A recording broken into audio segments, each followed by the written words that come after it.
Plan for today quickly, doing some introductions. We'll give an overview of the legal structures, then dive into what we find in our practice is the more important things for businesses to think about before you start getting too worried about legal structures. We'll get into what I mean by that a bit more soon, then get into legal structures a bit more deeply, talk around the money point and the connection between legal structure and accessing money before lots of time for questions. Sound good? Is that what you're all expecting? Sounds good. Did you intros? We've done people. Do we need a quick explanation of social enterprise and/or legal structures? Yeah. I can speak briefly to the social enterprise point. Yeah, I mean, I think about social enterprise as probably a lot of you in the room do too. It's inherently a business and organisation whose purpose is to do good as well as make profit. Those two things, intimately combined together. We see that surface in lots of different ways, from probably some amazing businesses that you are all running, through to some bigger scale businesses. Some in the health industry, for example. If you think of a hospital that's inherently trying to do some good for the community and do it in a sustainably profitable way, you can get into those sorts of social enterprises as well. So yeah, broadly, I think about it as a term for an organisation whose purpose is to do good and make money. Kind of as simple as that. And do you have anything to add there? Yeah, I mean, lots of different ways that people talk about social enterprise. In New Zealand, it's really inclusive of all different ways of creating that impact through trading. So some people will define themselves as being a community enterprise or a social enterprise, a Pacific enterprise, or Māori.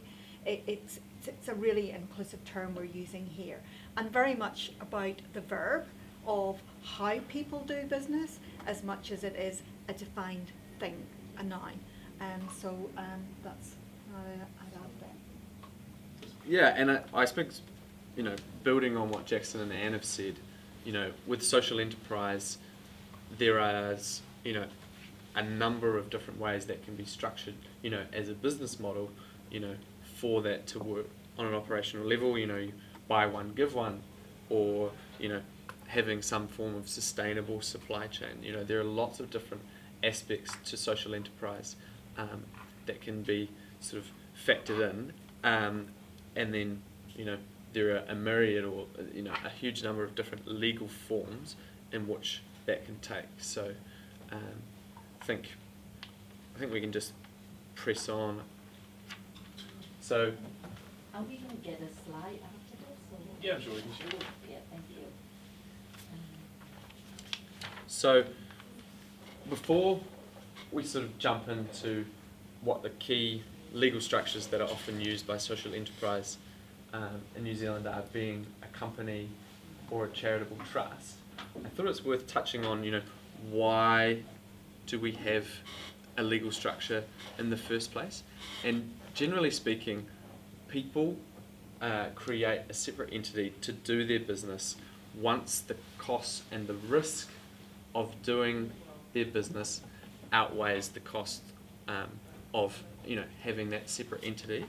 So when we're thinking about our social enterprise, we want to do good, we want to fulfill the mission, deliver on our impact. But when we're advising people, we say you don't want to be doing that at the expense of your own finances. And thinking about that, you don't necessarily want to have the house on the line for the social enterprise. So creating a separate entity, lawyers often talk about ring fencing liabilities. So when things go wrong, where is that risk captured? And so it may be in the company or in the trust rather than in you personally as the business owner or the founder. Another reason why we might want to formalize a legal structure is for your standing and reputation. I mean, generally speaking, having a separate company or a charitable entity gives you gravitas that you can then more easily go and negotiate with suppliers, talk with the bank, and it also gives you sort of quite a good way to demarcate what is your personal finance and what is, happening with your business. And keeping those things separate is always going to be beneficial in the long run, and help you, keep your funding, keep your business model nice and separate. And then the final point around legal structures, or the reason why people put in legal structures, is future-proofing your business. So if you're entering into a venture with a couple of people, generally speaking, everyone's pretty aligned at the start and has quite a common vision of where you want to go. But when you're establishing a legal structure, it forces you to think about some matters, that may prove quite important or pivotal to the business in the future, that you might not think about when things are quite in that exciting, early startup phases. So some things, that you might be able to future-proof by establishing a legal structure, might be, what is it actually that we're trying to achieve? You have that robust discussion around what exactly is the mission and how we're going to achieve it. Similarly, what kind of profit sharing arrangements do we need to get in? What are the contributions of the parties? How are we going to make decisions into the future? What happens if there is a disagreement? What is our direction for growth? So these are some really good ways in which thinking about your legal structure can help future-proof and make more stable your business into the future. A lot of people have undocumented business relationships. You can undertake a business by yourself, or even if there are two of you, you don't need a partnership agreement to have a formal partnership recognised by the law. But having and putting something in writing really gives you sort of some direction and clear bounds, and can sort of alleviate or remove the risk of any issues down the track, because what we've seen happen in the past is either things go really well, and where it's not documented, everyone then wants their particular slice of the pie in the way that they've seen it, or otherwise, if things go badly, who's on the hook and who should be footing the bill and carrying out this kind of thing. So in putting legal structures together, those are some of the things that we're trying to address and figure out. So what legal structures do we have? I don't know, how familiar are people generally with legal structures, if we say that? Do people feel sort of confident that they know what those things are? If I say a company or a charitable trust, generally okay, yeah. I think we'll go into further detail on a company and a charitable trust, and the fundamentals of each of those. But I also wanted to mention that there are sort of a number of other entities out there, but generally speaking, they're a bit more complex than those two, being company and charitable trust, and there are sort of generally then higher costs of compliance or more difficulties in establishing them, particularly by yourselves if you don't have legal support or accounting support. But there are definitely good reasons to have them in certain circumstances. So such things could be an incorporated society if there is a whole number of you involved and you're not looking to make a profit. Otherwise, you can have a limited partnership, which is quite a sophisticated legal structure, which is really good for some tax efficiencies, but it does have quite a lot of complexity, which makes it a bit inaccessible if you're doing it as a startup business.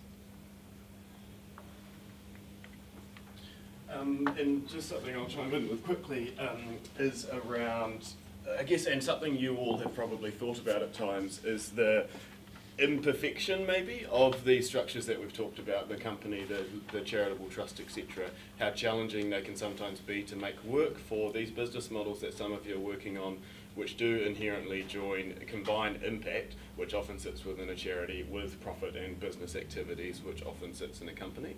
A lot of businesses we talk to say that it's really tough to get those two to work together in one of those traditional structures. Because of that, we've been having a number of conversations and doing a lot of research into this space to really determine, are existing legal structures in New Zealand fit for purpose for this new way of operating that is popping up of impact incorporated with businesses. Can you do that effectively in the status quo? What we ended up publishing a pretty comprehensive report on this called Structuring for Impact, and it did identify a few problems with the status quo, but it's in, and I'll talk through these really briefly. But it's important. Yeah, there's some important context around them. So one, and you all may have experienced this. In New Zealand, there's a bit of a distinction and a binary between businesses who do good and make a profit. Businesses who make a profit and charities who do good. Both of those things are really familiar.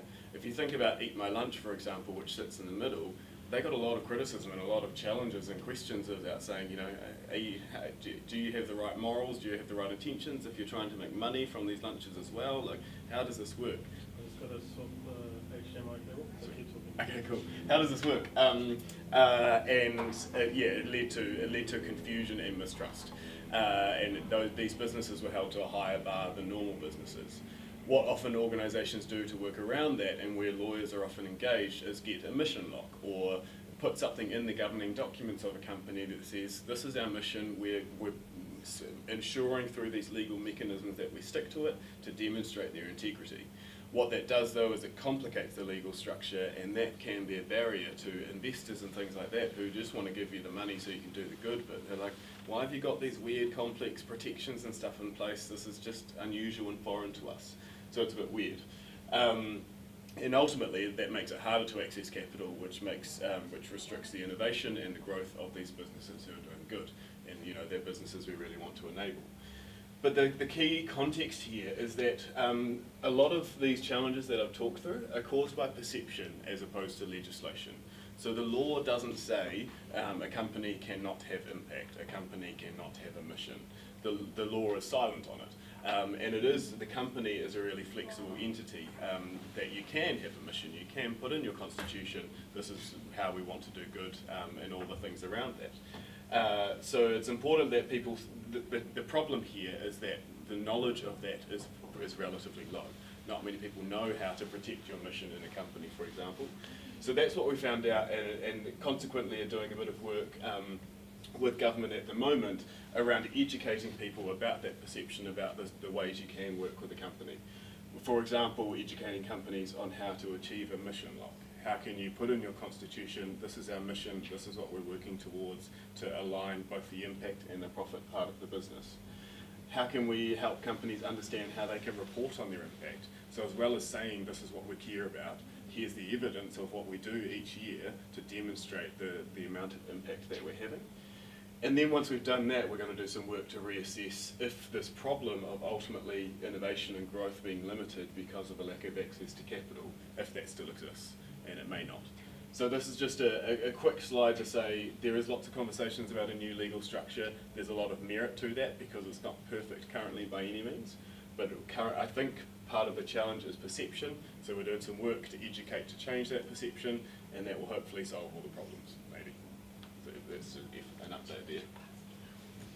Cool, thanks Jackson. So there's a couple of things we've heard which have been about, that there's a really good reason why to have legal structure in place, and also that we're wanting, I guess, and partly in being here and part of the session is wanting to know and understand more about the nuances or how legal structures work. But one of the things we find, certainly in our work at Akina, is often people jump into this, I'm not sure what legal structure we should have, and it becomes like a really upfront scary piece or gnarly piece to try to figure out. And so one of the things before we delve further into thinking about legal structure is to have a think about, actually before you get to that point of thinking what is the legal structure that's going to work best for the enterprise that you're developing or you're growing, is the sort of things that need to be in place first, the foundations, because otherwise they'll probably come back up and bite you later on. So some of the things, and these are just a few, people who are involved with Tukua or in running your enterprise, you'll think of many more.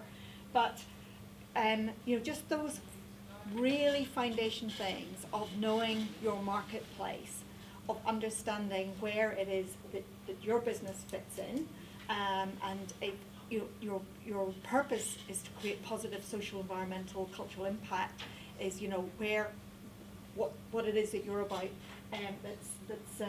that's unique contribution. The business model and creating a sustainable revenue generating business model is really crucial, and that process of keeping refining that. It's not a once and for all, you know, that it's keeping looking and testing out what it is that you don't know. And then another really vital piece in there as well around who your team is, you know, and that looks really different for different people, and who those contacts and supports might be. But we certainly know that people who have got those connections are going to, like, it's so important, especially when the road gets a bit rocky and rough, is that there's the people to connect it with. And sometimes those can be really, you know, more formal professional relationships, you know, the calling in of professional services. Often it's the network of whānau and friends.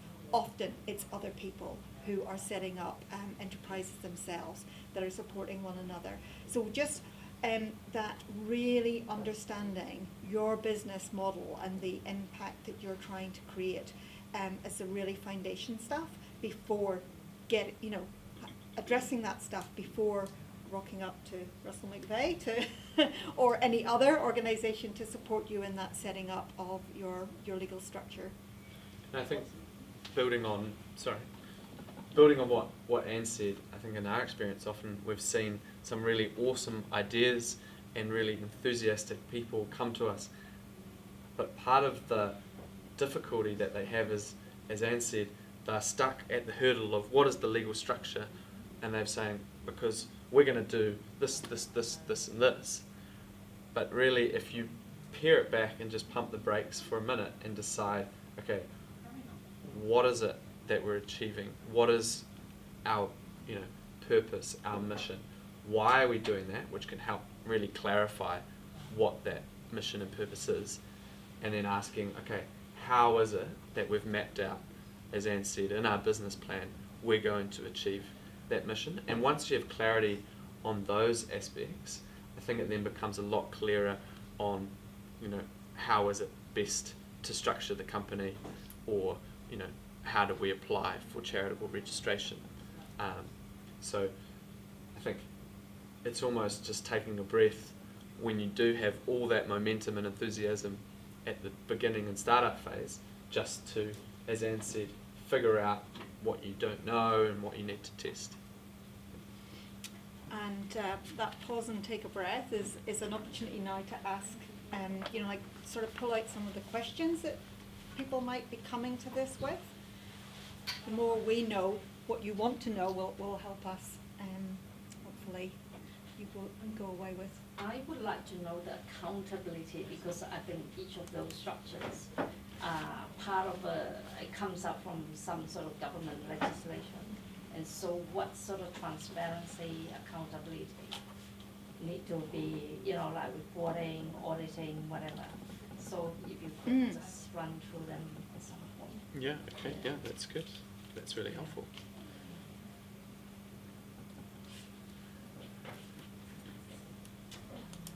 Anything else that anyone, or anything coming through from the chat?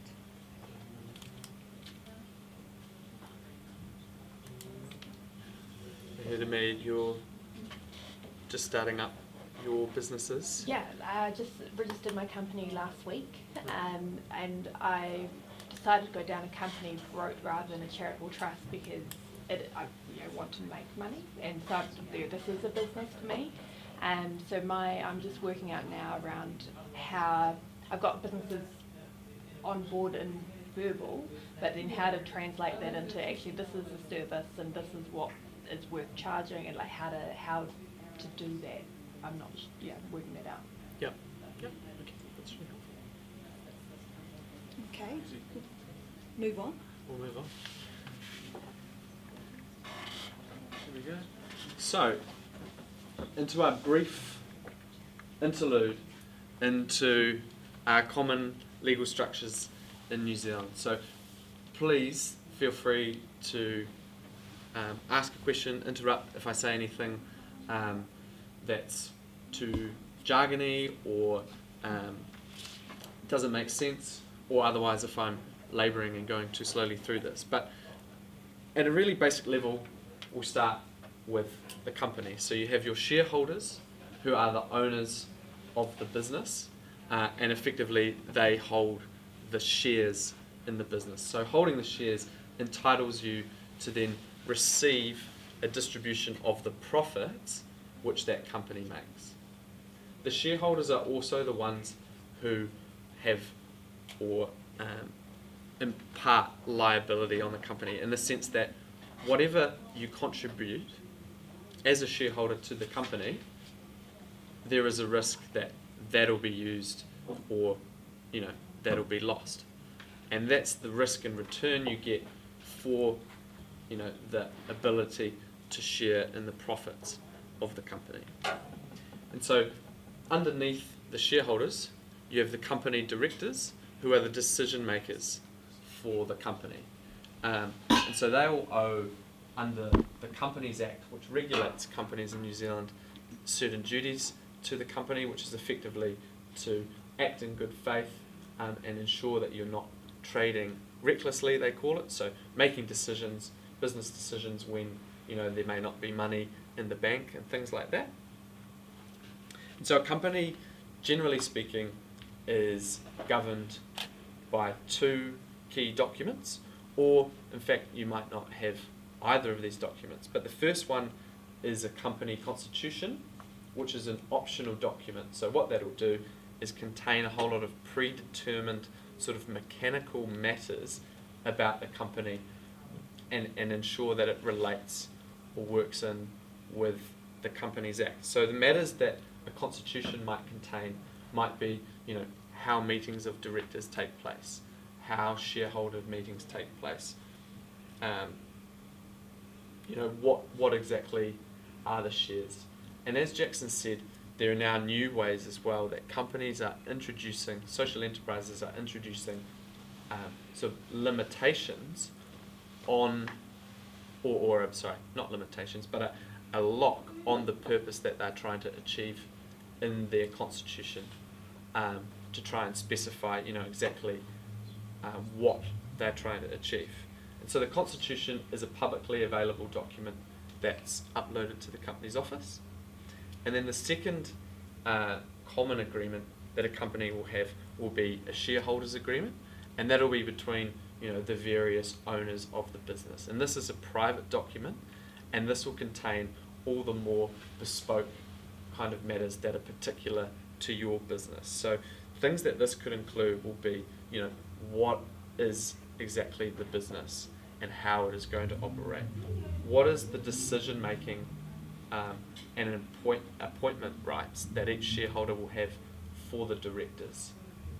Are there certain matters which a particular number of shareholders, or even a particular foundational shareholder, for example, needs to vote on before it can be decided?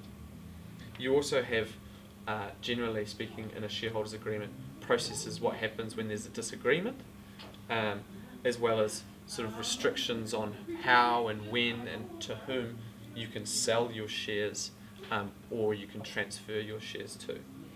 Which brings me sort of to the ultimate, underlying facet of the company, in that it has shares. So that gives you flexibility to introduce new investors, who can then take, an ownership stake in your business, as well as, cater for an exit from your business.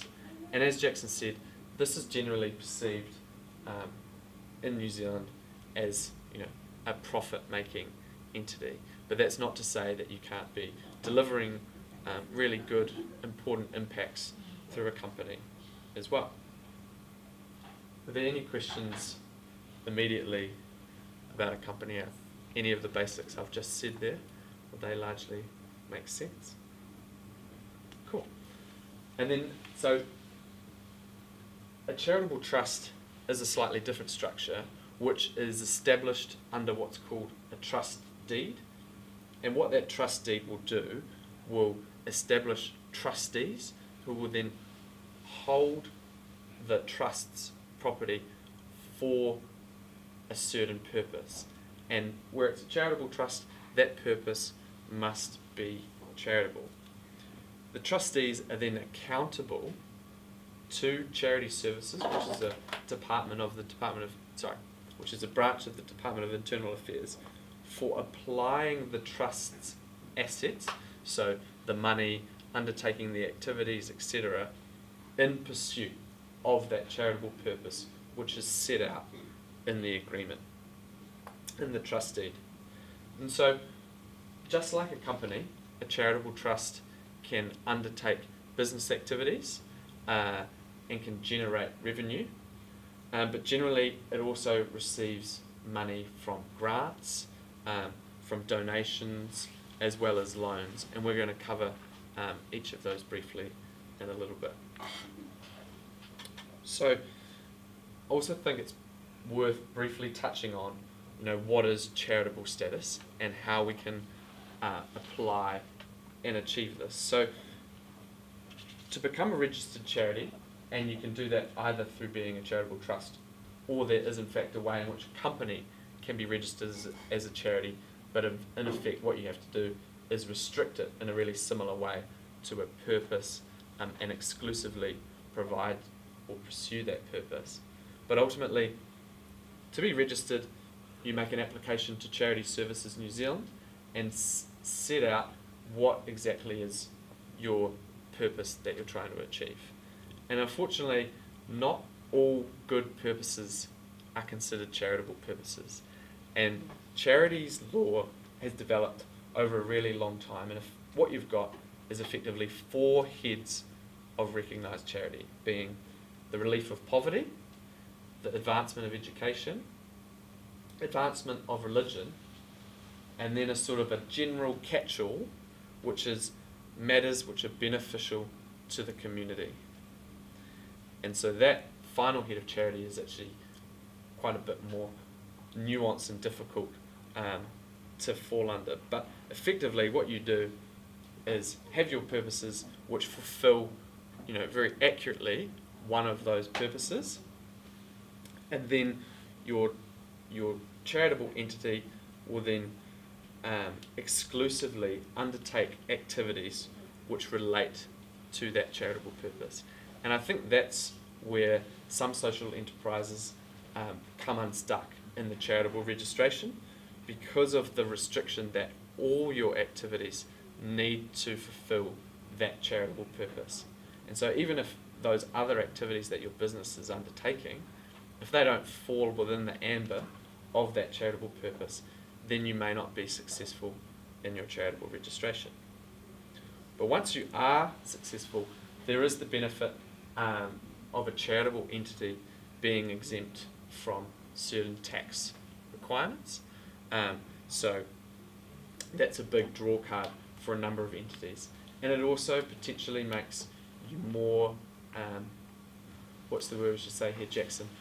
Readily able to receive certain grants which are available to charitable entities.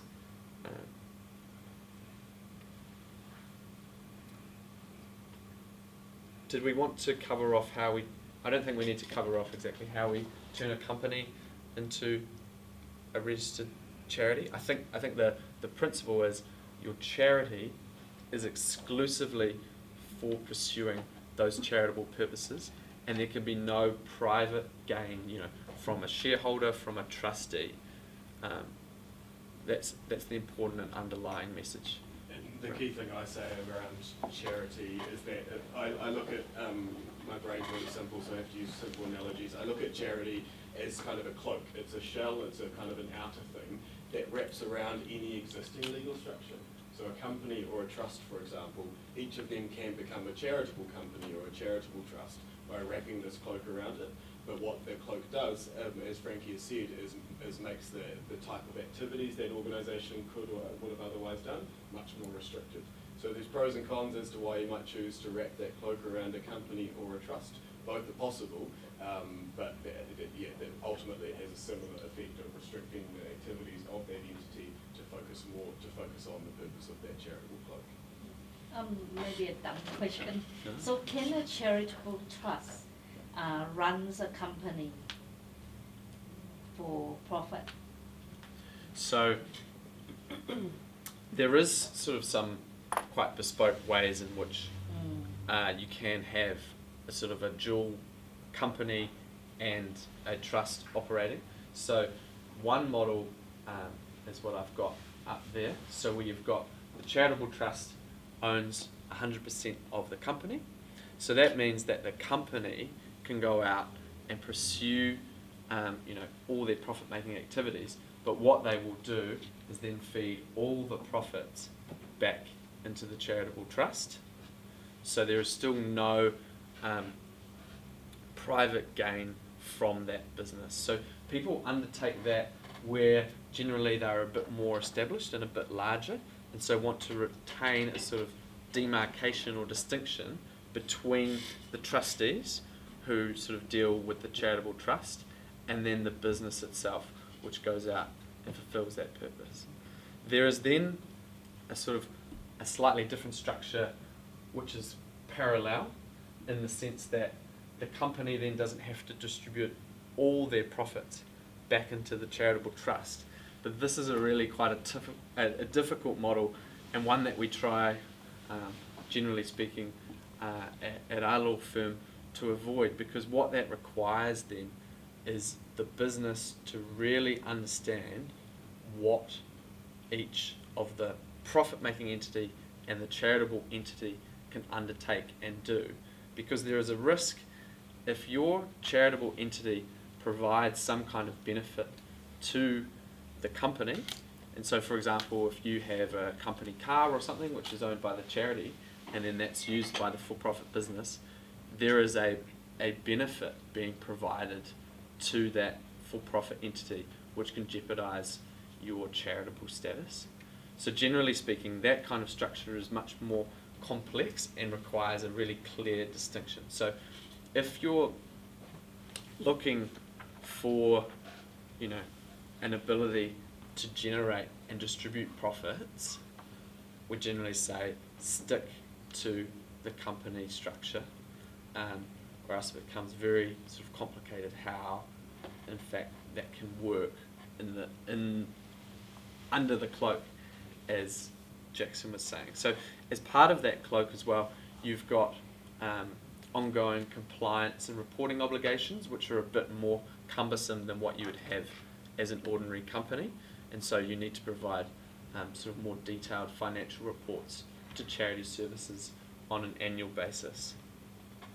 So looking at those two options, being the company and the charitable trust, I think we'll just quickly go through some of the high level differences or comparisons between the two, but ultimately all of them boil down, or generally speaking they boil down to being a company which is about efficiency and gives you real flexibility in the sense that you can do largely whatever you like with the company, and you can then impart restrictions in your shareholders agreement or in your constitution.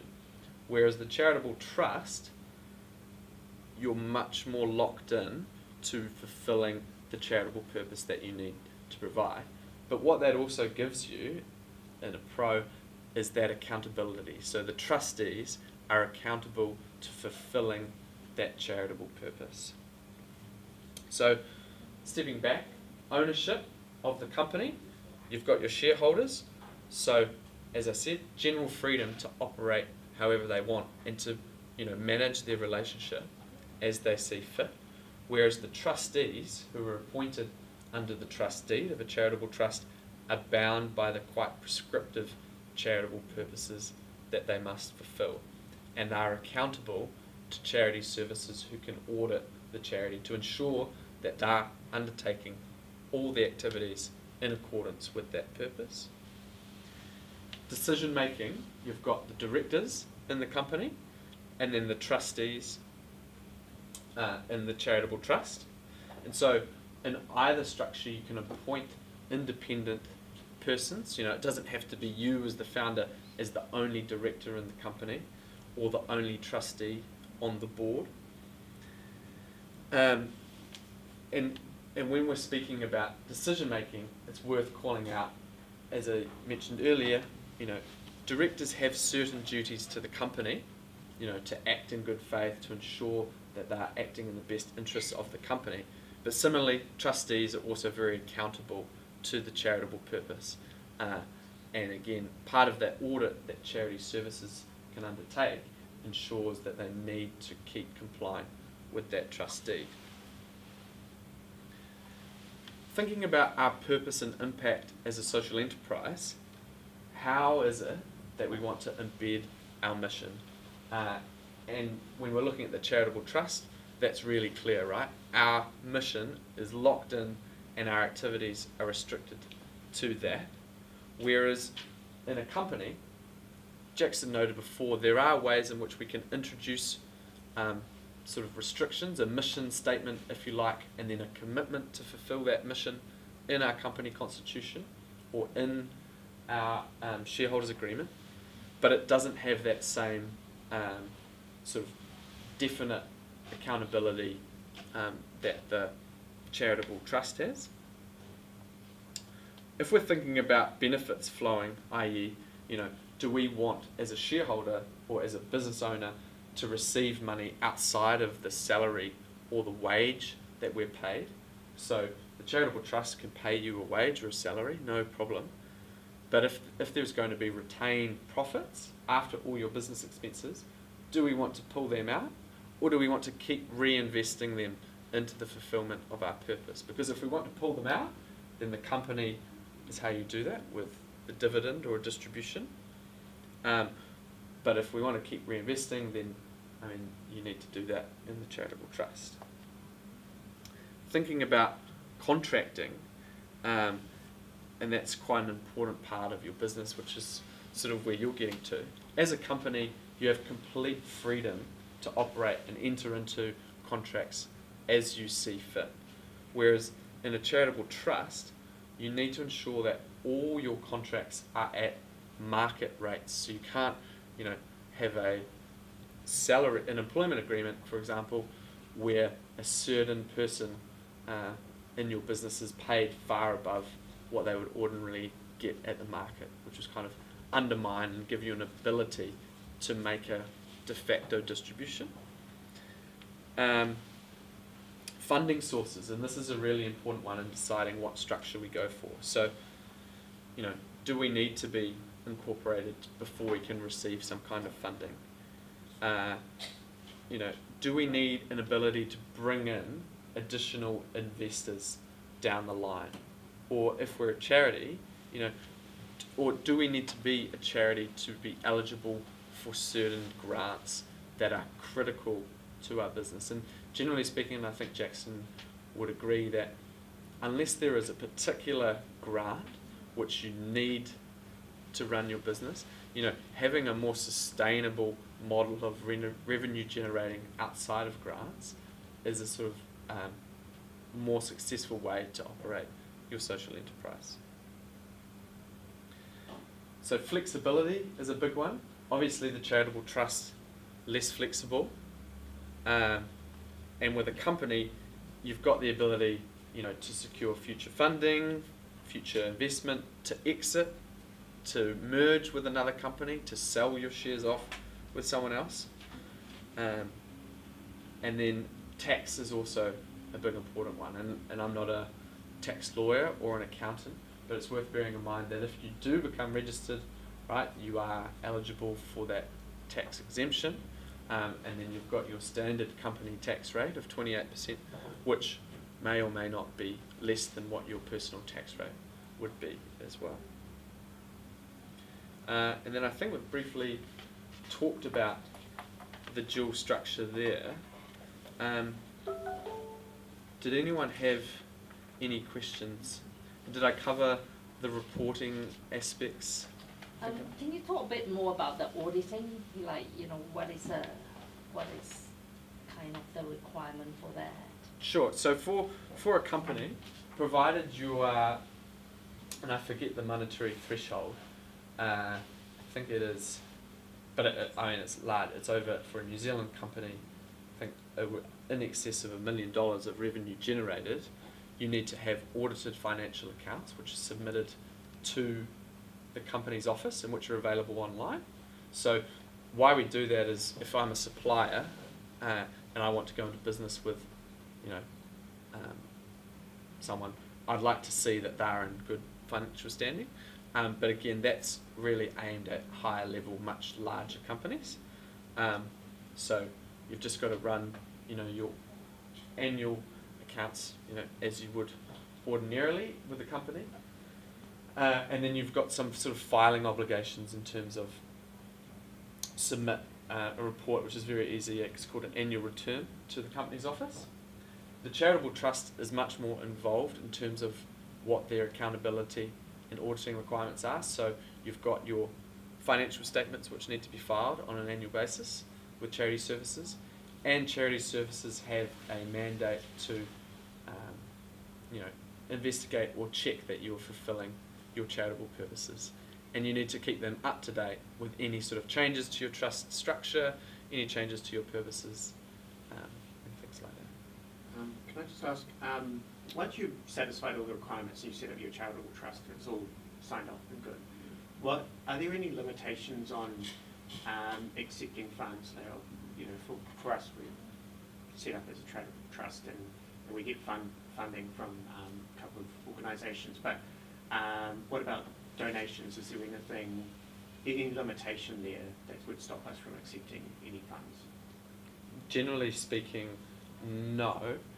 The issues come in if there is a benefit being provided, in return. So, you can be paying for a service, that's fine. But if you want to qualify and have it as a donation, there cannot be any services provided in return in respect of that.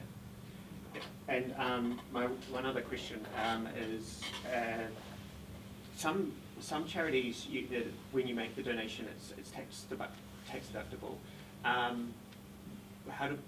I don't know if we do really qualify for this, but if someone donated to us, what do we need to do to make sure that we can make sure that the person who's donating gets a tax deductible? So for donors to get that tax deduction, you need to be a approved entity with the IRD, and so that's separate to Charity Services, and so the IRD website is actually quite good. Okay. And that can step you through that process to become approved with donee status. Okay. And then so any donations must be in cash for them to receive the tax deduction. It can't be in kind, services for the value of cash. Yeah. We've got some good questions coming through online. I hope for the online people, I think we've answered some of them. I might just seeing where to start. I guess there is a question around this third structure up here and the ecosystem of LLCs and charitable trusts. What are the key considerations regarding the relationships between the entities? Okay. I suppose if we're talking about the vertical structure here, you're going to not have any private gain, so there's going to be no extraction out to third parties. So it would have to be a parallel model, if that makes sense, for there to be any private gain there, and that's where the key considerations come in terms of which part of your business is undertaking what activities.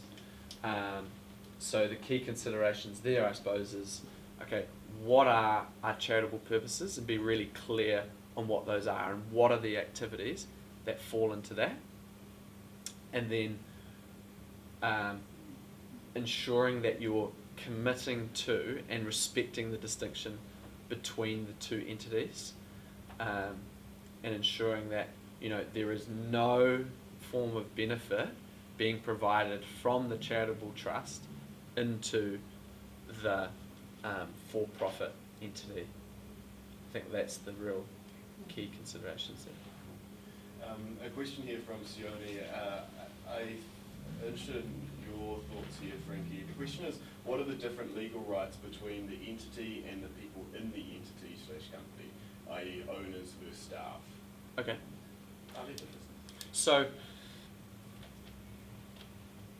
generally speaking, your owners under the Companies Act, your shareholders, have a right to be able to hold the directors, who are the decision makers for the company, to account at an annual meeting.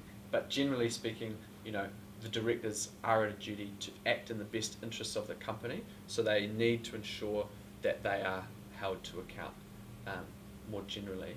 In terms of the employees, if you're an employee of the business and not a director or be a shareholder, then your rights are sort of governed by a whole lot of legislation as well as your employment agreement. I wonder if Sione has a follow-up in terms of what exactly. Yeah, if you do have an example there, Sione, send it through. The previous question asker has got a follow-up though. What are the trading restrictions between those two entities? In terms of trading, And I guess the relationship between them, is there any restrictions between what they can do with each other? yeah, and again, so trading restrictions between the two, your company needs to make donations back into the charitable trust, but any flow of value from the for-profit into the charitable trust is fine, but anything going the other way is effectively a breach of charities law. Is the only benefits like monetary? Do you know what I mean? Or is there, so for example, if the company uses the charity for marketing, for example, is that considered a benefit? You know, like. Yeah, so Yeah.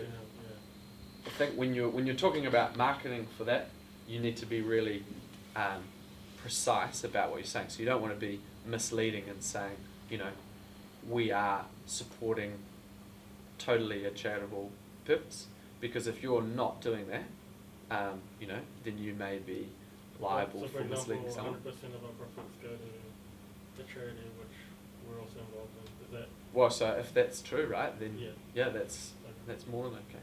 Mm. It's more thinking about, you know, some kind of, say, the charitable trust gets a really good deal on its lease because it's a charity, and then your private for-profit entity also benefits from that lease arrangement. That is where you can run into trouble. Sorry. So the question is, in terms of social enterprise, and this is all just new because our company structure is set up with two separate ones, trust and obviously a company.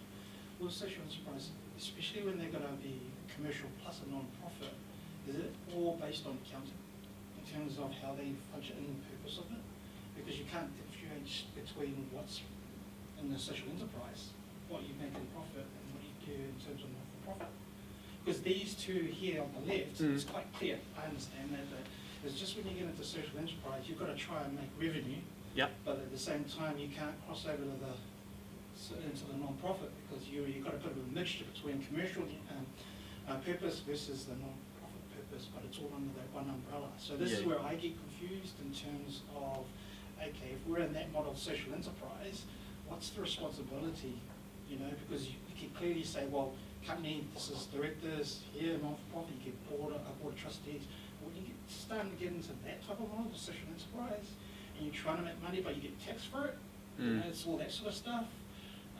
How does that all work? Yeah, it's a big question. I think what it comes down to, and where we try and focus people's attention when we're looking at that more complex model, is the really clear demarcation and distinction between the activities, and which I think, listening to your question, I think becomes really hard in a practical perspective for you guys. So having, and we've developed one of these for a client before, and it's almost like a flow diagram of, okay, what is the activity? Does it fall under this path or this path? Who then makes the decision under this path or this path? And that can help map it out and ensure, that you're, for accounting purposes, things are falling in the right places. Does that? I would add just quick, because I've talked to a few businesses, particularly with my investment hat on, that really feel this, because me as an investor, I want you to make money because I want some of that money to repay the investment, but also I want you to achieve the good because that's why I'm investing in you. And so there's a real, there can be a tension at times between those two. And I think what I'd say, I think humans generally, we're really good at wanting to have our cake and eat it too, we want everything. So we want to be able to make some profit, but then we don't want tax on that because we don't have to pay tax on this other model. But I think there becomes a line in the sand where you have to say, look, if we're going to make some money, it's okay to pay some tax on that money, We're still going to achieve some impact over here, and ultimately, the more money we make, the more sustainable we all are for our whānau, probably the more impact we can then make too. So typically where the conversations go with investors or with businesses is yes, absolutely make sure there's some private profit here as well. You're going to have to pay tax on that. That's part of making profit. But all that will enable you to have more impact too. So don't worry about that. It's a good thing. Yeah, because what I'm confused is if you've got the social enterprise, who are the actual owners of that? Is it the board trustees or directors? And you're putting this all together. Who has that multiple control over this company? Because the other two, I get it. You've got investors, you've got all that. It's clear cut. When you start getting the social enterprise, and you've got bringing two models together, then you're going, well, okay, then the investors, well, we want some money. Can we invest in the social enterprise and that sort of stuff without? Because the way I see it, it's all tax purpose in terms of the social enterprise. So, and with this model, the owners will be the board of trustees, the charitable trust at the top. More commonly with the investors. Yeah, even though it's a blurred model at times, you still have your distinct entities, right? And your role players in that. So your trustees who are accountable to the trust, and then the shareholders, decision makers of the company, and the directors who are then responsible for the decision making there. And then you just need to consider, okay, are there common players who sit on both sides there? They need to be fully aware that they need to wear two hats at some times. Yeah, because that's where we're at the moment, because we still, even though we have a company and a charitable, we still act as a social enterprise, but we do different purpose. So I'm thinking, well, what's the purpose of having the third one? If we're sort of, the purpose is, I think that's a really important question, and it relates to some of the questions that have come through online as well, which are broadly around how do you structure your company to be a social enterprise. And my response is there's not a structure. Social enterprise, as Anne said at the start, is a way of operating, where you connect business and impact together. So there's no perfect structure for that. And also there's no real, reason to necessarily strive to be a social enterprise title. There's no definition, there's no special tax incentive for a social enterprise or anything like that. What I really encourage businesses to do is figure out what your purpose is. What are you trying to achieve, and what is the way you want to achieve that? If that purpose is delivering a positive social or environmental benefit for the world, and you want to deliver that in a way that is financially sustainable, generates revenue, is a trading business kind of thing, you're probably a social enterprise, and that's awesome. What exactly structure is required to achieve that varies depending on the things that we've talked about today. But I think the key driver behind that discussion is what is the most sustainable, long-term structure for me, because that'll be the way in which you can continue to deliver your impact. So perhaps in the short term, if you consider, wanting to become a charity and go down that path, that can be great for a grant. But if that then kind of restricts you in some ways down the path, I think it's worth thinking about that in the future as well, and having, an eye to what is the most sustainable way we can deliver impact. Another question online, which should be simple for you, Frankie, because it's something we've been working on together recently, is what are kind of some of the accountability structures that hold an LLC true to their mission? So kind of the mission protection stuff we've been talking about. Cool. So to impart the mission on the company, the first step is to have a statement. So that can be in your constitution or in your shareholders agreement, which says, we will undertake, or the business will be to do X, deliver this impact, and then you make your commitments to that impact. So a really common way in which parties would do that would be to say, okay, the company cannot undertake any activities which are not in pursuit of that purpose unless it is agreed by, say for example, 75 or 100% of the shareholders. So that higher threshold means that the owners of the business, really need to consider if they want to move outside the scope of the purpose. But then otherwise, the directors are bound to act in accordance with that purpose. So that's a really effective way of doing it. And then there are sort of a range of other methods in which you could do that. So you could give certain approval rights to or consent rights to any additional or new investors, and you say, okay, we can refuse this person to become a shareholder if we reasonably consider that they're not going to fulfill our stated purpose. Or another effective way of building in accountability to the mission is to include some form of impact measurement in the shareholders agreement or even in the constitution, and effectively set out what measures against your purpose you would like the directors to be held accountable to. I think there are some key ways of doing that. Yeah, agreed. And if there was one takeaway from me that I would love you all to take away today, it is those points, and that more broadly, impact can be had and managed and protected within a company.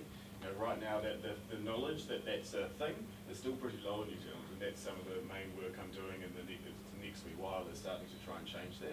So really, know that with a company you can have impact. It doesn't just have to be via a charitable trust. And just on that, and if you've got a company set up, can you amend or add to your constitution?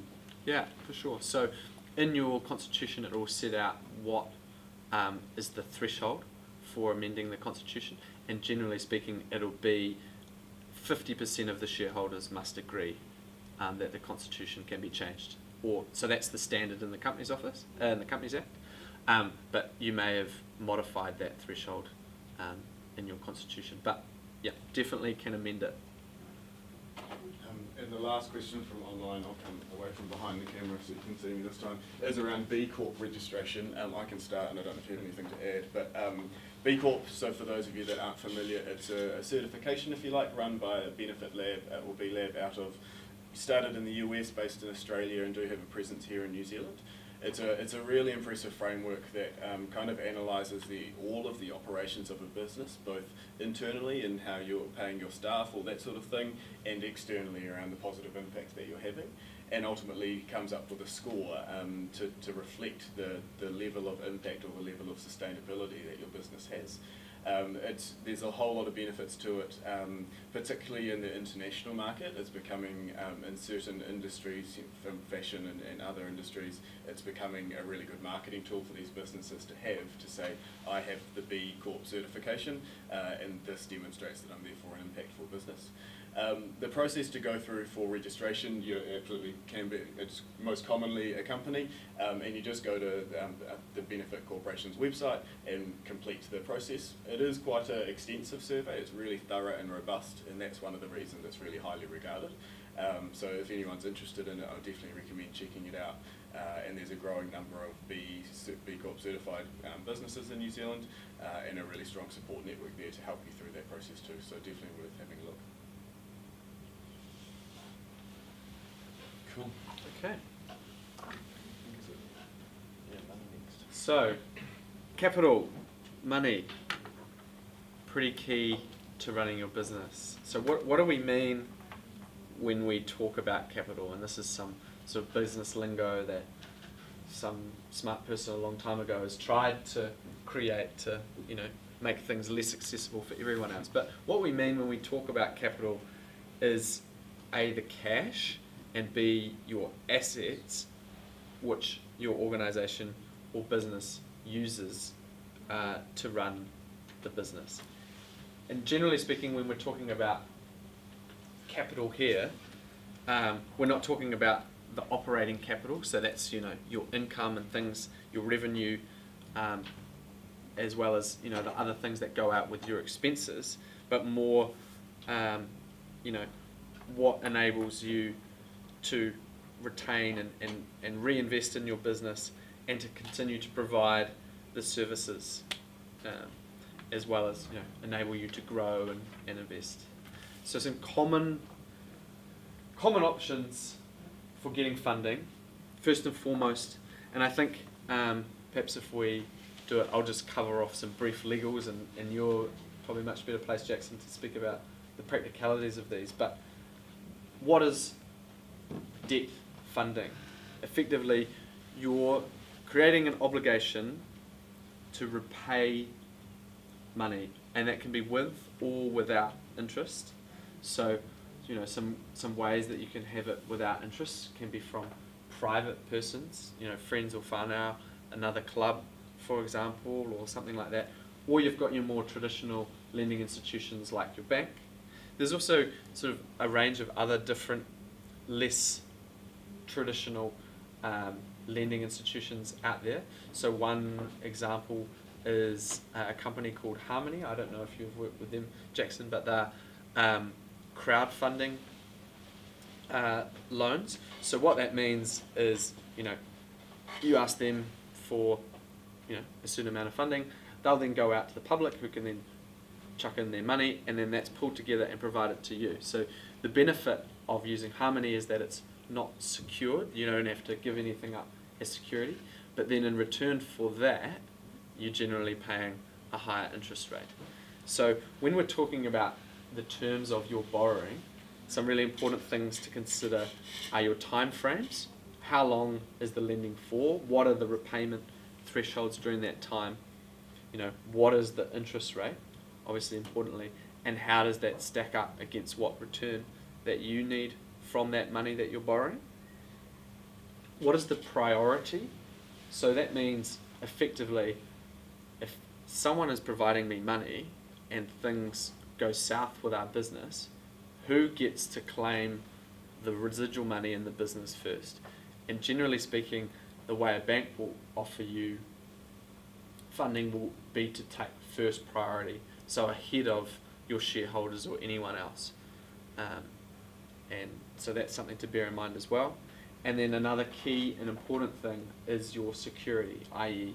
what do you also need to put on the line if you can't meet the repayment thresholds. And this is where it becomes difficult, I think, sometimes for startup businesses, in the sense that you've established your entity and you've ring-fenced your liability in there, but then to get your capital, you need to provide some kind of guarantee or personal security. And sometimes that's unavoidable, but they are the sort of the key elements of your lending that you need to consider.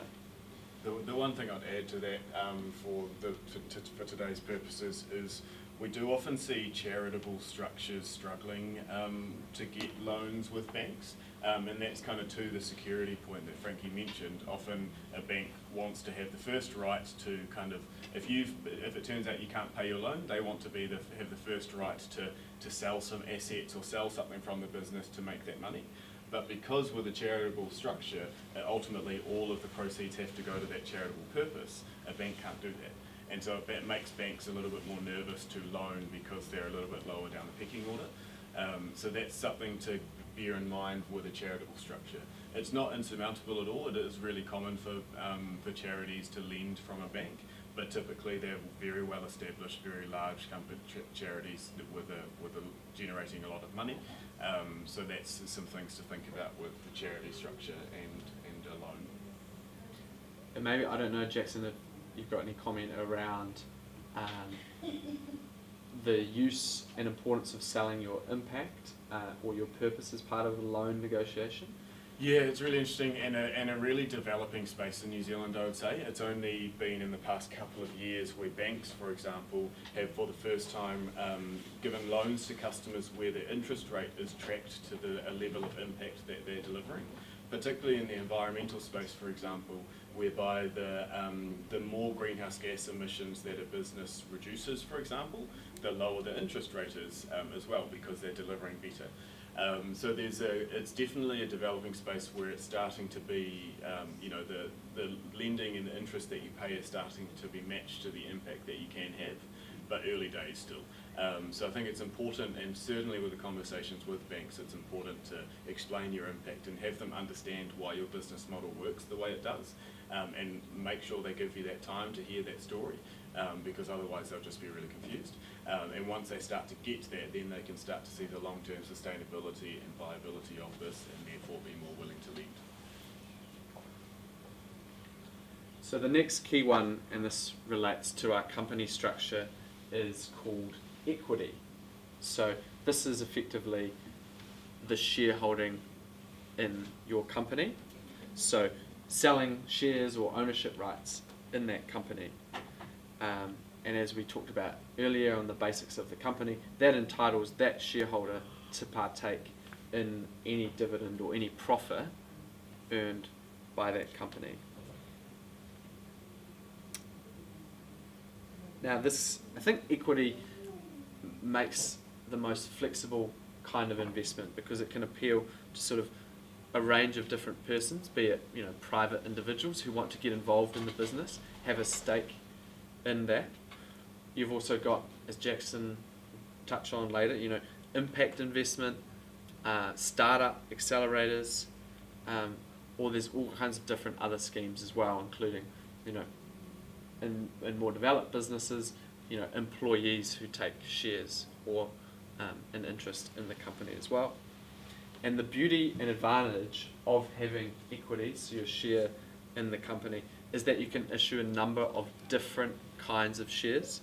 So you can have voting or non-voting shares. You can have an ability to be paid a dividend, or you can restrict it so they won't be paid a dividend. And as well, when you bring in new equity, you can often bring in investors who have a lot of experience, who can provide other expertise and advice to the business. I think the disadvantage that you need to bear in mind with equity is the sense that you're giving up control of your business, and you need to bear that in mind when you're talking about how much equity this new investor is going to take. So generally speaking, if you maintain 50% of the voting rights, you can have a large portion of control in your company. But that is something you need to be aware of and think about carefully when you're potentially bringing in new investors. Something I think a lot of social enterprises do when they move into that next section of looking for investment is to think carefully as well about who it is that they want investing, which can be hard sometimes because it's maybe not necessarily the person who's willing to pay the most that is the most suitable one for them to take a stake in their business. But definitely a careful selection of your investor can pay dividends in the future. Yeah, the two things I would add here, one, to kind of to this point, and when we were talking about protecting mission earlier on, this broadening of ownership of a company via equity is exactly why that's important. So as if I sell some of my company to Frankie, he wants to do something different with it to what I want to do. If I haven't put anything in the documents, the constitution and stuff that say this is the mission, this is why this business exists, he probably could do that. But if I've put something in the document that says we're here to create a co-working space in Auckland to enable a whole lot of innovation, and he wants to do something different, he can't. So that's one of the reasons when you're kind of broadening the ownership and giving some of your company to someone else, you really want to make sure the purpose and why it exists is really clear and locked into the documents. So that's really important to think about. Second thing is, again, contrasting this to the charity, or if you put a charitable cloak around this, I don't think you can actually give away equity because again, the charitable purposes locks it all in. It all has to go for the same reason, which makes equity impossible, I think. Yep. Certainly, I've never seen any examples of it. No. Yeah. So just for your company structure. Yeah.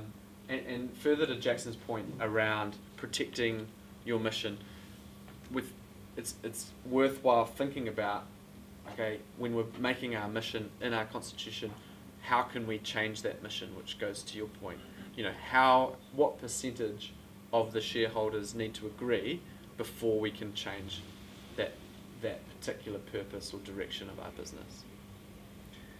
And then the final option, which is most common, I'd say, for charities, but again, that's not necessarily a hard and fast rule, and there are plenty of companies that are qualifying for grants, but you have, a certain amount of funding given, often with certain strings attached or for a particular purpose, and these can come from, philanthropic investors or funders from the public sector, as well as a range of angel investors and things like that. Perhaps your experience would be better here, Jackson, but I'd say generally they're often one-off, and then to get additional funding that requires further applications. So not many of them are a recurring revenue stream, but the pros of grants is often that they focus on obviously non-financial returns, provided you may meet the certain obligations that come with those. Yeah, I think one of the key bits of advice I often say to companies is if your business model intends on relying on grants, and some do, there is some broken markets where there's just really fundamentally important impact that is needed for that, but it's never going to make a profit. That's just the way some challenges in the world are. So if it's that and it's never going to make money, therefore you're going to rely on grants for the life of this organisation, that's when we recommend a charitable cloak, a charitable trust generally. But because as I touched on with loans and equity, charities have their disadvantages for those structures. So if you don't intend on relying on grant funding and instead are hoping to get some more sustainable revenue where you don't need to keep applying for these applications, that's when we recommend looking at non-charitable statuses because they're more helpful in terms of loans and equity, but less helpful in terms of grants. So it's, as Frankie touched on earlier, it's much easier to get a grant as a charity, much more common, but it's harder to get loans and equity as a charity. So that's kind of the trade-off that you've got to think about, and why when you're talking about legal structures, going through the points that Anne mentioned at the start and being really clear on the long-term plan for your business is important, so that you can set the company up the right way for the future. And saying that, you can always change your legal structure too, so don't get too hung up on it, particularly in the early stage. It's better just to focus on the business and get things running, and then if you just figure out a way to sustainably run your business, you could change to a company in future, for example.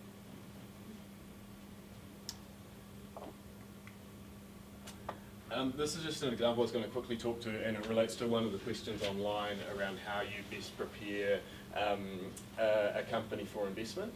And it also goes back to Anne's points at the start around some of the things to think about before getting too hung up on legal structures. Often businesses that talk to me, they think changing their legal structure will solve all their problems and make them win lotto basically, and they'll get all this money because of it. And that's not often the case. And this, I just wanted to set an example out.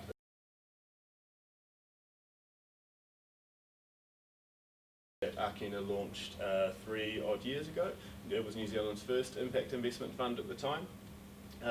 What that is it's $8.7 million that we're looking to invest across 10 years in New Zealand businesses via equity, so generally via the structure here. So we're taking some ownership of the businesses.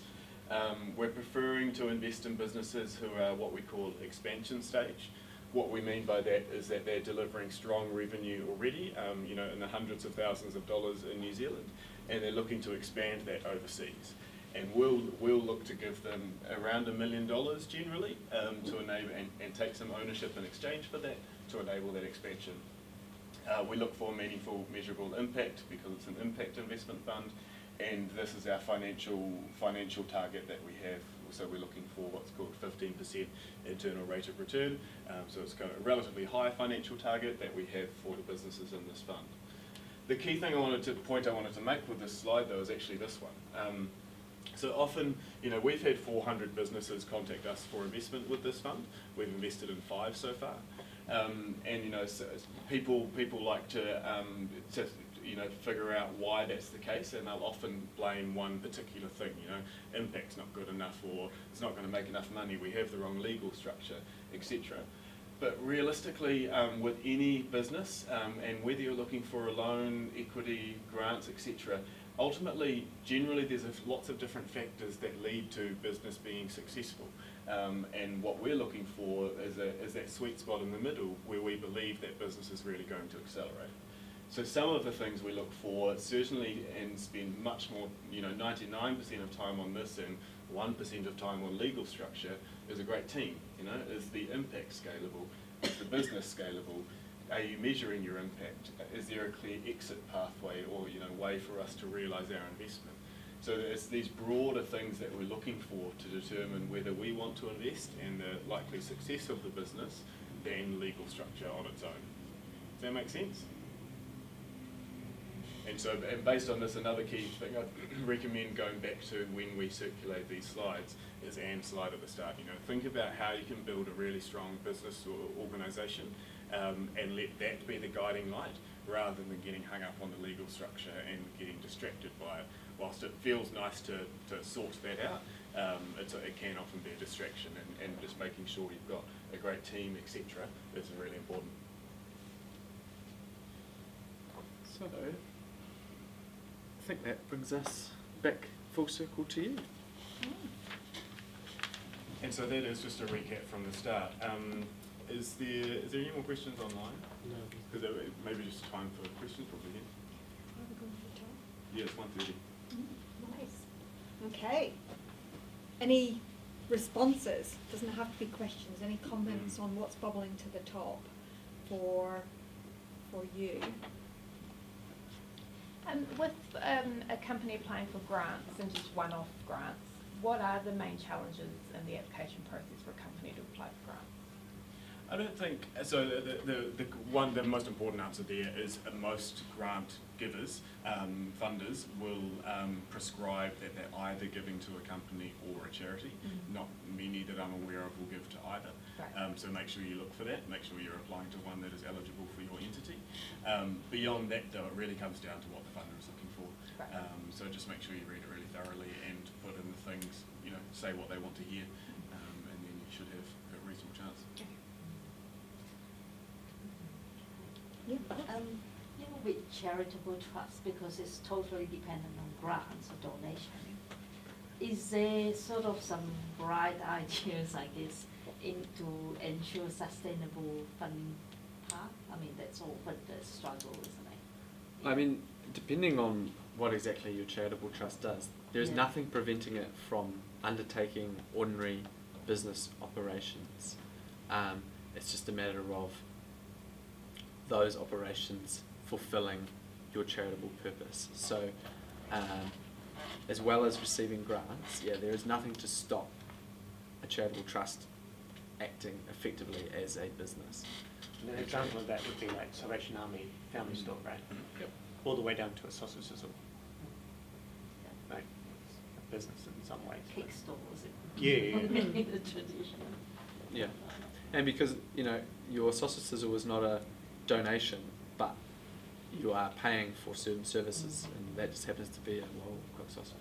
And like with a lot of these things, I often liken social enterprise to kind of like operating a social enterprise being like on a wobble board. Like it's very like you're constantly having to realign and think about what you're doing.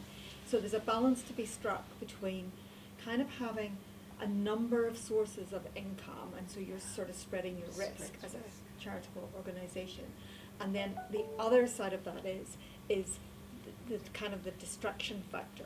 Like there becomes an activity that's actually taking up way more time than it's actually delivering on, either in bringing in revenue or actually in creating impact. And I think the piece around understanding your impact and finding ways to look at, we're doing this in this way so that, and you keep coming back to what is your main thing and what are the activities that are contributing to that. And obviously it's fantastic when you're getting that really strong link between actually there's a business part here that's bringing in revenue, but it's also helping us to deliver on our impact. So we really encourage people to understand that, and you could see from, I love Jackson's flower slide, you know, that scalable impact, you know, is a really important piece to help you plan and improve and stay on track. And so, you know, we're really big fans of understanding your impact model and keeping tracking what you're doing. Just one thing I've noticed, not just from, you know, supporting the Tukua businesses, but being involved myself, is that for sometimes the challenge or the balance is around almost like FOMO. So if I go to do this business and it takes off, am I going to miss out on whatever that revenue return could be? And so I like what I think Frankie you said around having an eye on your long-term sustainability, like what does that actual plan look like, and having clarity on your numbers. You know, like is whatever that is the market, you know, rate for that service or job that I'm fulfilling through the charity. Like, is that enough, and is that something that's going to be satisfying over the long term? Then it's a no-brainer how you would then choose to set it up. But if there's bigger plans around, you know, how you want to do your impact personally, as a family, or as a, you know, a crew that's running that thing, then maybe, yeah, you do want to go and see how quickly you can scale this thing and build that revenue. You know, like, so, but it's being clear from the outset. Because I found, yeah, when you're not clear, especially on those things, that's where we start questioning, you know, and it's not for everybody, but I think that's where some doubt comes in. If I pick this path, like, am I missing out? But to just, to do some of that work, maybe it's, we talked a bit about money mindset in Tukua, like what are some of those things that we're going to, just need to figure out. I just, found that struggle. There's one question here from Tau, and he's just asked for a scenario. So the scenario is, if a charitable trust owns 50% of LLC number 1, and the charitable trust receives a grant to deliver a number of services, are they legally allowed to contract that company to deliver on one of those services from that grant? So they can, but they need to be really certain that that is on arm's length, which we say, ordinary, between unrelated parties, and market standard or better than market standard. So just need to be really prescriptive that there is going to be no risk that you're seen to be sort of subverting the use of that grant funding, because that does become, obviously people are very sensitive to internally spending grant money otherwise. I think we had a question at the back there. Oh, really, it was just charity versus foundations. Okay. The difference between those two in terms of holding portfolios, in terms of sort of the guidelines in terms of how foundations can hold equity, shares and bonds, where charities can't. To my knowledge, there's no difference. I think foundations is like a type of thing that is really commonly a charitable trust. Yeah. So there's no substantive difference. So and a foundation is generally a name that It you almost acts like a commercial model as well. in terms of funding wise, in terms of separation between the two charities. Because I used to work for one of those, and we had a foundation and a charity, and we used to, because that was the operational arm, and this was the foundation. We would then, once we had an operational profit, we would move it onto the foundation side, because then that's where we could build, like shares and bonds and all that sort of stuff to create wealth in terms of sustainability. So that's why I was trying to work out that. Right. Okay. I think that might be a very particular structure that could be I don't know what foundation there is, but generally speaking, there is no structure which is a foundation in and of itself, but it might be. I would say probably what it is the legal structure within that foundation is probably a charitable trust, and they're making investments by the sounds of it into other organisations, and therefore getting shares and bonds, etc. in return. I would say, from what I'm hearing, that's probably how it works. Yeah, that's how it kind of works. I was just trying to find out in terms of the legal side of things. Is it possible to create one of those? Because I'm just thinking, well, in terms of our stuff. Yeah. Yes, it is, and I think the reason they've got two separate entities is just around that separation that Frankie talked about at the start. So one's kind of the operating entity that manages the kind of the business, if you like, and one's the giving investment entity that manages the giving investment. So that just from a bookkeeper's perspective and the independence, it's easy to have those two. Because it almost works the same, doesn't it? Because, you know, if the foundation is earning money, you can just put money towards the charity. It almost acts like the commercial side, but except the non-profit can't give money back to the commercial side. See what I'm saying? Yeah, it's hard to speak without seeing exactly what it is on the page. But there will be, you know, some underlying structure, and maybe a foundation could be a creature of, you know, specific legislation as well, which provides sort of different abilities and powers, you know, outside of what would ordinarily happen in a charitable trust. Or, you know, it could be a different kind of trust rather than towards a purpose, you know, particular beneficiaries, or something like that. Yeah, because we're so used to the charity side, it might be another option in terms of the foundation side, you know what I mean?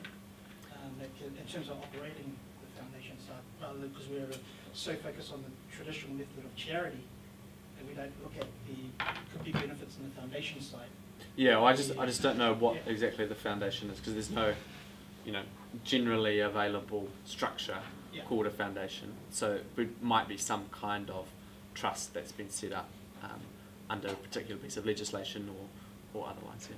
I've definitely seen foundations that are either charitable trusts or companies as well as charitable companies. But I've noticed a bit of a thing in recent years where an organisation started off as an incorporated society, and then there's a charitable trust side of it that kind of almost acts like attracts investment and also looks after assets, and then the incorporated society is totally operational. And then sometimes the charitable trust was already set up and they've established the incorporated society and shifted operations over to there. So yeah, I was surprised to see that you have two charitable models that work in such different ways, and I appreciate their different legal structures. But I don't know if they'd ever explored whether a company might be more suitable maybe rather than perhaps a charitable trust that so it would be that education piece that you've been talking about is so important, and that's often the missing factor, right? You can set up an organisation and never at any point have access to like really good education around what actually is that, and not everybody can obviously afford the intensive legal expertise that might be needed. So I just was interested in the resources, maybe pointing people to resources that can help with a lot of these different pieces, not just maybe what you guys provide, but what others are out there that you've seen have really good things to offer, good advice to offer, networks maybe. I know obviously was a great one. There's probably others that people tap into locally and nationally. Yeah, definitely. I mean, I would recommend business.gov. The website business.gov.nz, I think, is a really good starting place, particularly on the business side of things, to better understand. You know, there's tools on there to choose your structure, for example, so that can be a helpful starting place, as well as charity services, is the kind of the equivalent on the charity side of things. So worth looking at those to do your research. But I mean, you've touched on a broader challenge, I think, in New Zealand at the moment around, you know, this stuff is still emerging. You know, the fact that businesses are trying to do these different things is emerging, and therefore we're seeing different legal advice coming from different lawyers as well. You know, it all works, but there's different pros and cons to all of them. So the clients in some cases may make different decisions, and you know, the client in that instance has chosen one way, and in another they'll choose something different. And then when the management of that company changes, they might choose something different again. You know, there's lots of ways to achieve the outcomes, and what we're trying to do though through this education is to increase the knowledge of simple, common ways to make some more consistency in the space. So I think, there is maybe an underlying point that we can be attracted by some quite complicated type models, but ultimately they're not always perfect either. And so sometimes simplicity, although you may forego, you know, some tax exemption in respect of some things, can also overcomplicate it and, you know, create additional issues of compliance and cost in terms of, how do we maintain this down the line, or what if we need to change something. So that's also a consideration to keep in mind. Got one last question. If there are 3 entities, I think it's like a riddle. Write that on the whiteboard on the top. If there are 3 entities and the trustees and shareholders wish to establish formal relationships between the entities, how can they go about this? Is this through shareholding, MOU, partnerships, etc.? I feel like we've kind of covered it, but Well, and this goes to a broader point as well. Is there are a lot of other legal structures out there. So initially speaking, if you're engaging in some kind of discussion to develop and cooperate towards a goal, then a statement of intent or a memorandum of understanding can be really effective. Otherwise, you've got options, to establish a new venture altogether, a joint venture, and then you have a company there that everyone is bringing their particular expertise and skills and resources to, which then, operates as its own company. So that's obviously a lot more detailed and is going to cost more to set up, but gives you some better protections. But I think at a base level, when you're talking about cooperating and developing with other entities, you can engage, generally speaking, a lot of businesses do, without a really detailed, robust legal agreement, if you understand and have, some good protections in there around, what is your IP, what are you providing, things going to be confidential, what is our liability like. Those key considerations are important to bear in mind when you're engaging in that kind of higher level discussion, and then you can develop that into a more robust legal agreement from there. Since I'm getting free legal advice, I just want to ask you all these questions. So we're talking about MOUs, and one of the things we all non-profit, but when you're dealing with overseas organisations, when you're dealing with different laws and stuff like that, because we're in the process of signing an MOU, but with Florida, because they've got different laws and we've got different laws, how does we seek advice and stuff like that? Yeah, and unfortunately what's going to happen is likely you're going to have an argument saying our law applies, and they're going to say no, our law applies. Yeah. And obviously we want the law here in New Zealand to apply, but again it's fundamentals around liability, what your contributions are, how you're protecting your IP that you can build in without having a really detailed understanding of what the applicable law in Florida, say for example, is, that you just need to bear in mind. But generally speaking, it is really good to get advice when you're doing something more complicated than that. Nice try. Oh. Okay, I think we're going to bring us to a close. As we finish off and as I hand back to Mel, I just want to acknowledge I mentioned the wobble board and the sort of the juggling act piece so today's session is kind of bringing together about 5 different organisations: Foundation North, Akina, Russel, McVeagh, Ngahere Communities, the Tukua program. It also has kind of bridged, like we were planning through various stages of various lockdowns, at least across at least 3. And so today we're trying to have it all. So we have really, really been delighted to have people online with us, but also to be able to be in the room together, because that's just really awesome as well, to be able to be face to face, and just to work and to be with the Tukua team in this space. So Mel. Awesome. Back over to you. Cool, thank you. Well, that's us for the day. Thank you everyone that joined us online, whichever camera is feeding to. Thank you heaps, Frankie. Thank you, Jackson and Anne and Sandy back there from Foundation North. Just really appreciate all the partnerships, and then big thanks to you guys for actually making the effort to come out and be with us today. If you want any more information on anything further, you can reach out to me or Anne or will be available, but please feel free to hang around and eat up this food over here, otherwise we're going to be forced to eat it all ourselves. And I'll chuck the urn's already on, so if anyone wants a cuppa, feel free to stay around and have a chat. And again, thanks heaps, and we'll see you on, when's the next one? The 15th day of October for the accounting workshop. So have a great day, everyone. Thanks, man. Thank you.